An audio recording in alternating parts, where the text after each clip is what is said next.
City Avenger review for the PlayStation VR. Let's begin!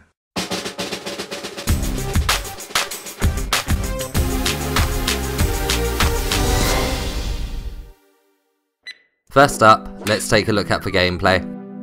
In this game you play as a police officer who has been framed by his commissioner. You get revenge by completing various missions, such as destroying a certain amount of vehicles or by killing a certain amount of enemies. The missions do try to add some variety to the game, but ultimately each mission plays out the same and you must simply shoot and destroy what you are told to. To aim, you simply look at where you want to shoot. It's very easy to hit your targets with guns, but it can be a bit tricky to get the grenades to land exactly where you want them to when you first start playing the game. The game does only have snap turning and is set to 180-degree turns. This is incredibly annoying and should have been set to 90-degree turns each time. Not being able to turn fluidly with a third-person game makes simply moving around the world a hassle. The policeman does have a few moves at his disposal. He can roll out of the way of enemy fire, he can jump, and can also use bullet time. Bullet time is fun to mess around with, but I wouldn't say it's a must-use feature. The game is incredibly easy, and I only use bullet time for visual satisfaction, like when a car blew up right in front of me. You really do have to create your own fun moments with the bullet time mechanic.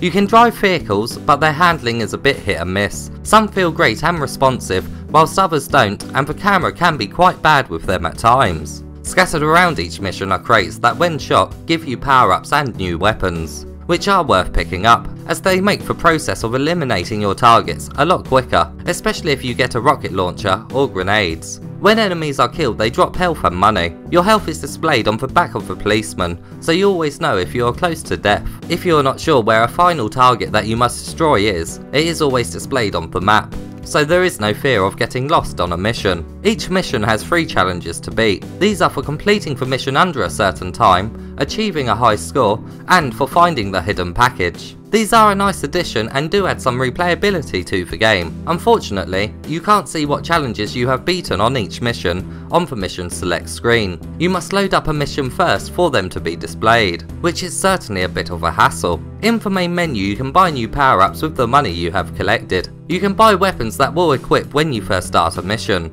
Another power-up allows you to see locations of safes in each mission. Destroying a safe rewards you with extra money, so it's best to get this power-up early on in the game. And another power-up enables God mode, where you can't die. It's not really necessary to purchase this one, considering the game is very easy, and I did actually only die once during my whole playthrough. Now let's take a look at how immersive this game is.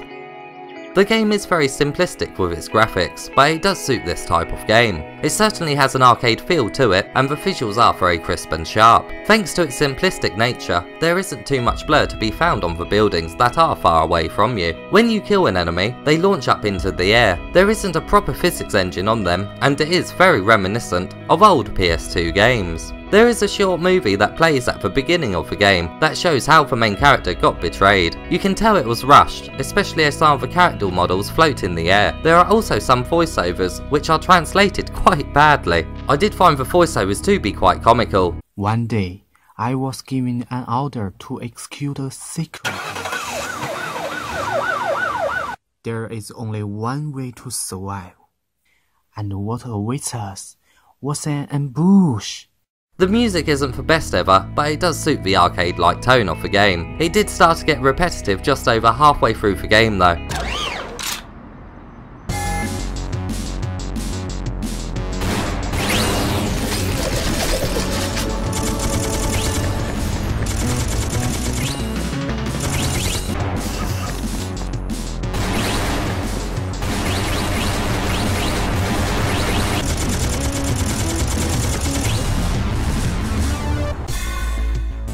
Now let's take a look at the setup and what controllers the game supports.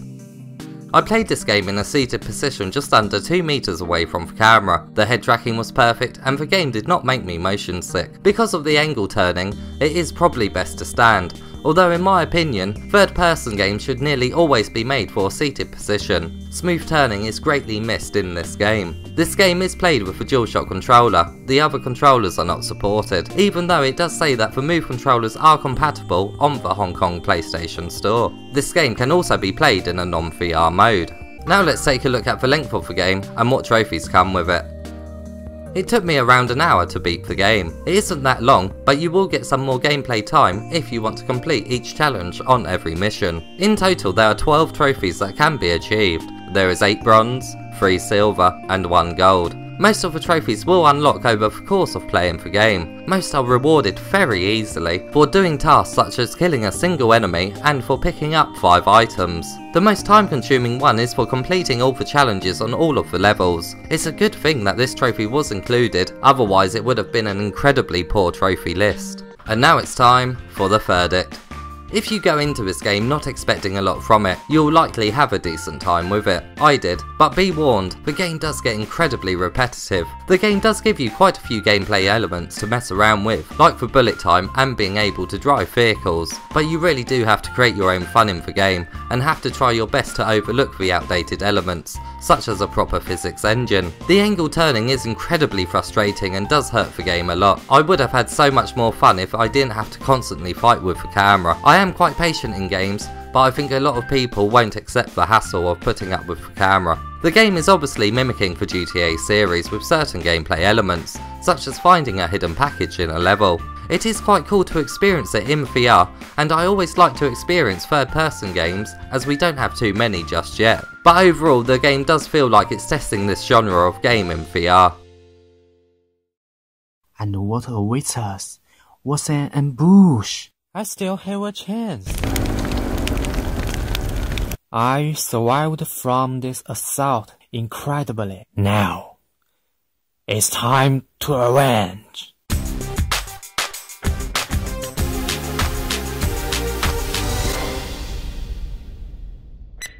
I want to say a massive thanks to Jacob Nutting, who sent me a PlayStation Store credit voucher to buy this game and review it for everyone. If you found this review helpful, please give it a thumbs up and subscribe for more PlayStation VR content.